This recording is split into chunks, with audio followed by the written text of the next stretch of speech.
Justice in Motion, the legal lowdown with Jared Jones, the noble attorney. Yep, and that's what we do every Wednesday. It is, of course, Justice in Motion with Jared Jones. So, how you doing? Are you good? Going well, Sam. I hope you're well too. No, I'm very, very good. I always, it's so interesting. Whenever I bring this up now to people go like, wow, there's that legal show. I go like, yeah, listen on a Wednesday, man. If you want to know everything to do with parental issues, what's the difference between assault and protecting yourself, what is the rights of children, do this, what is a constructive dismissal, listen here. Okay, Let's get into it. This week, we are, and this is quite interesting because we were laughing about it off air, but we all remember the videos. And the question is how to behave in court and at a police station. And so let's start off with, and maybe I want to ask you before we talk about what does the law say, why are we talking about this week? Okay, so besides the usual, that being legally empowering the public with this knowledge, it's quite important, whether it's in the police context where your right to silence is sometimes vitally important for your case, or even a civil case, and also your conduct in a court setting, because not only is it inappropriate in any kind of public setting, especially a court, but it can even have dire consequences of contempt of court and might even result in you being arrested. Yeah. So that's the importance of this segment. And maybe just from a legal perspective, we've seen it in so many movies. For those that don't know, what does contempt of court mean? Okay, so contempt of court is when you are willingly acting against the directives of a court in terms of its conduct, rules, etiquette, so on and so forth, in terms of refusal to answering certain questions or being obstructive to the court process. Remember, in this kind of setting, it's an adversarial system of litigation, but the main thing is it is still a fact-finding investigation of sorts or forum. So again, there are rules which you are required to comply with, such as answering certain questions. If you're going to reserve a right to remain silent, I would strongly recommend before you even contemplate venturing onto that stand that you have a proper consultation with legal counsel on the matter, because in certain circumstances that may be viewed as obstructive. And contempt of court could land you in? Well, that could land you with a imprisonment for a period. If I'm not mistaken, I think that's 90 days. So in general, but the crux of the matter is it can end up on your record and you can serve jail time. So it's not an ideal thing to have. So let's go back to the basics, okay? How to behave in court and at police station, what does the law say? Okay, so in terms of police stations, I think one has to go back to the simple concepts that we've dealt with previously. Right to remain silent. Bearing in mind, police officers are mandated by the Constitution, by the Criminal Procedure Act, to enforce laws. So if there's infringements, they have to effect arrests and run that process. So that, and again, back to our previous cases, for the purposes of presenting you to court. If there's a wrongful arrest situation, keep that in the back of your mind for later. That is something where you bring a civil claim against the state. So that is the important. Not go at the police in that moment. Please no. I've seen far too many situations where people make their circumstances even worse by getting rude and aggressive with the police, and that is constituted in some situations as obstructing the ends of justice. But you have always told us now, weeks after weeks, document. In those instances, what does documentation look like? You said, for those that couldn't see or that's not with us in studio, you were saying keep that wrongful arrest in the back of your mind for a later date. But if you're in that process, what does the documentation look like? Okay, so in this day and age, it may take the form of videographic evidence. Okay. Unfortunately, we've seen cases out there where there is an adverse response to recording. I think where appropriate, request permission to record that process. And if the person says no? Well, again, I think record if you need to. I think one has to be quite intuitive in terms of the circumstances of what you're dealing with. If the police services are forcibly entering your home because you are trying to evade police, well, that's a different story. Okay. Then what I would strongly recommend is you would record that, but in any event, don't say anything if you are in a position where you could potentially incriminate yourself. Do not argue with the police. That's only going to aggravate situations. It could potentially land you with even further charges. For example, if you attempt to assault the police in any way, form, that could be an additional charge leveled against you because of conduct. Yeah, and I'm gonna ask you very quickly after this, what should the proper legal etiquette be? But I just want to get a sense from you: is audio a good enough recording mechanism? Look, in that circumstances, like we said, Rika, it's appropriate. You can do that. But again, you said video recording is one option, but if you can't, could you audio record? You could certainly audio record. Remember, this doesn't go to the court scenario. Court scenarios is a vastly different set of rules in terms of recording. You could land in jail if you attempt to record proceedings in court without the correct permission. I didn't know that. Yeah. So, but we'll get to that aspect in a few. Insofar as this particular situation, audiographic or audio tape should be sufficient. Again, if it's going to be a situation of a ticket or a fine, traffic fine, just bear that in mind. Bear the end in mind when you engage the police. Don't get argumentative. You can always challenge any ticket they've given you at a later stage. If there is going having to prove your point at the start, that's just ridiculous. There's no point. They're enforcement officers. They're not a traffic court or anything like that. You can't change their minds at that stage. Okay, so let's go through what the legal etiquette requires. What's proper legal etiquette? Okay, so in terms of police, remember, right to silence remains paramount. I think the main thing is, first and foremost, ascertain what you have been stopped for, what you've been engaged with by the police for. Okay, that's step 2. If there is cause for an arrest, comply. Okay, I would say get your phone call to family members and or an attorney to come and see you to see if police bail is possible under the circumstances. Otherwise, get reasonable expectations. Remember, 48 hours within the rules we've previously prescribed in terms of Criminal Procedure Act to get before a court. Your arrest would be for the purposes of presenting you before court. So remember that. Whether you have to go through a temporary unpleasantry in the situation, don't try and fight the police officers with that. It will only aggravate the circumstances. Your main point is that if you have been arrested, you're going to be presented before court at some point in the 48 hours.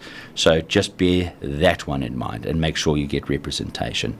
And then 3, again, if it is for something minor like a traffic offence or anything like that, do not engage in an altercation or argument with the police services. They're not there for that. Whatever they do on their side, correctly or incorrectly, is something for debate at a later stage during a civil case. It's not to debate it in the streets of Johannesburg, Cape Town, or anywhere else.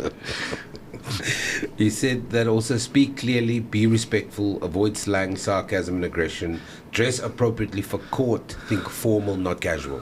So yeah, look, when it comes to the courtesy elements, again, at all times, be courteous towards police officers. Okay, don't get argumentative. Keep your manners in check. I mean, the main thing is don't lash out and don't swear. That's going to get you in trouble. Anyone with a modicum of common sense would know that. Then we get to the court process. So that's a slightly different scenario. So bearing in mind, we have a Roman Dutch law background. It's quite a long historical background of practice directives, common law, so on and so forth in terms of etiquette. So it's very well established. When you come to any appearance before court, obviously your first appearance, you may not have the opportunity to change clothes per se, if it's a criminal matter, but because effectively you've been arrested as you were. But the general etiquette is dress smartly, or as smart as you reasonably can afford. You know, the main thing is you're not going there in a t-shirt, shorts and sandals. And flops. Yeah, flip-flops. So the main thing is there is a decorum for the court. And that also extends out towards your conduct in court. So in other words, you don't talk unless you're directed to by the court. Cases of postponement where you're representing yourself. And obviously there are rules as well in the system called examination in chief, cross-examination, re-examination. If you're a witness, you would, and again, I would strongly recommend you get legal advice for this, is get briefed on how to answer certain questions. But we'll go through that one briefly. The main thing is you don't speak out of turn. You're not there to motivate your case before the court unprompted. So you have to wait. It's a process. And yes, and bearing in mind, anything you say from the beginning, even with the police, can and will be used against you in the setting. So rather keep your words to a minimum, at least in the beginning, until you've got representation to help you. Yeah. Okay, so let's go to our modern fictional case study, right? Yeah. So a man appears in court on a minor assault charge, something that usually results in a fine or suspended sentence. Instead of staying calm, he interrupts the magistrate, rolls his eyes, and argues loudly. The court saw his behavior as disrespectful and unremorseful. So here's the first problem.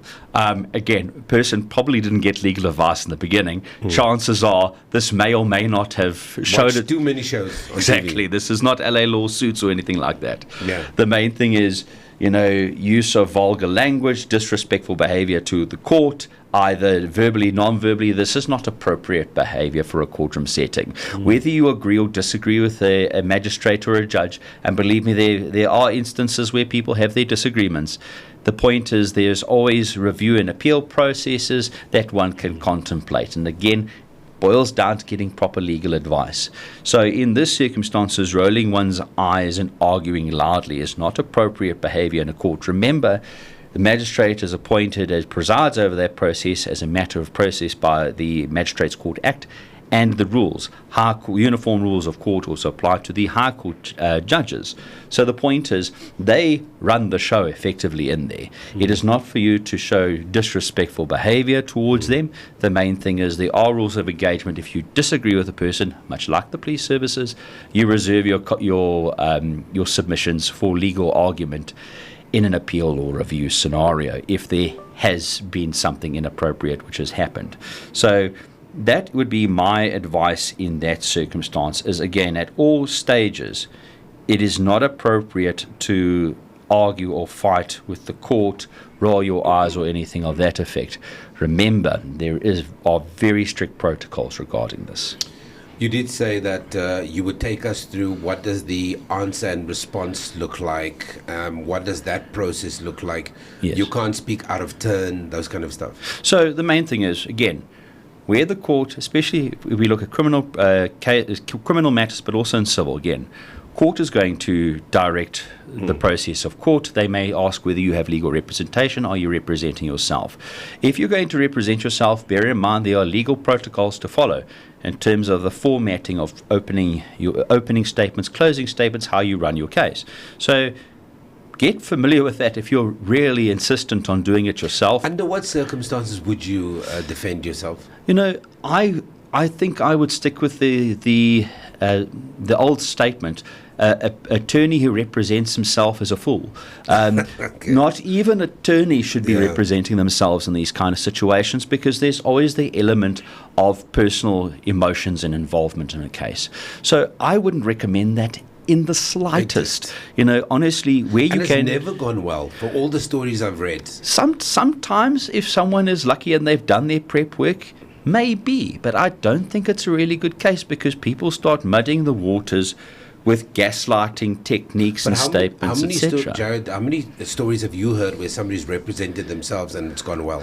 Look, I generally haven't heard a lot. I mean, I've heard the occasional ones, but it's usually your very simple matters. Okay. And the evidence has fortunately stacked in their favor in any event. Okay.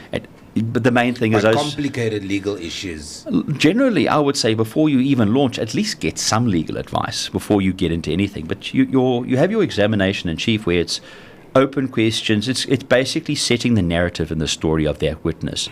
Then, according to case law constitution, there is the right to to cross-examination of that witness, where you put certain leading questions and you put certain versions to a person that contradict their version, support your own case, and are used later in what's called closing argument to support your case, whether it's beyond reasonable doubt in a criminal case or civil case. And then re-examination is there to effectively patchwork and fix up any of the holes that have been put in that case from that witness in cross-exam.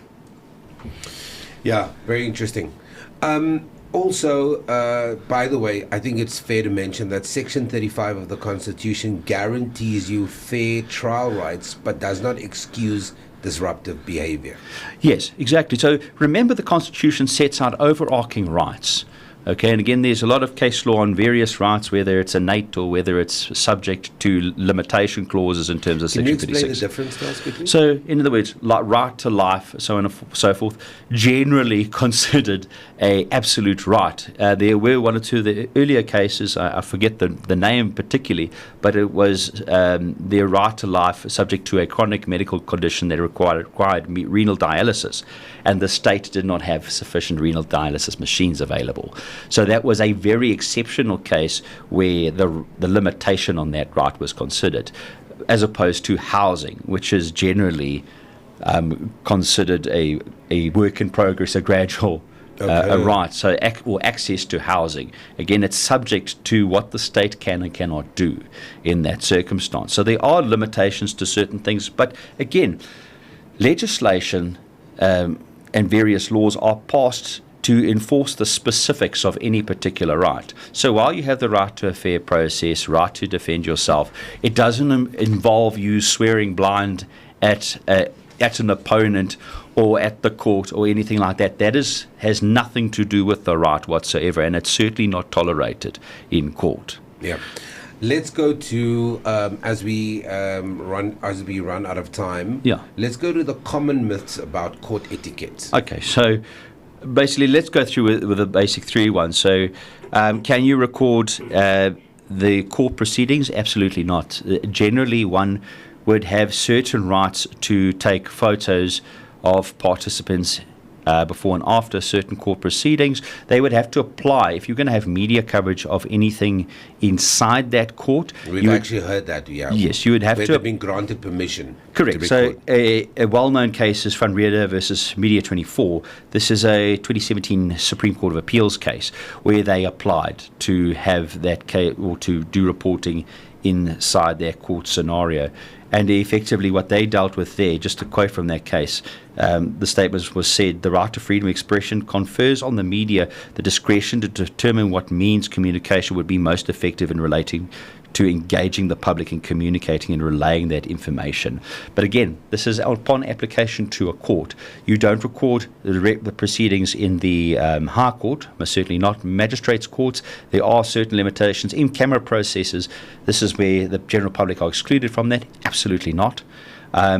Again, there are very specific protocols, so don't just go recording sessions in court. Flip out your phone. You can actually end up in jail. So that's the problem. So there are transcribed records in these processes.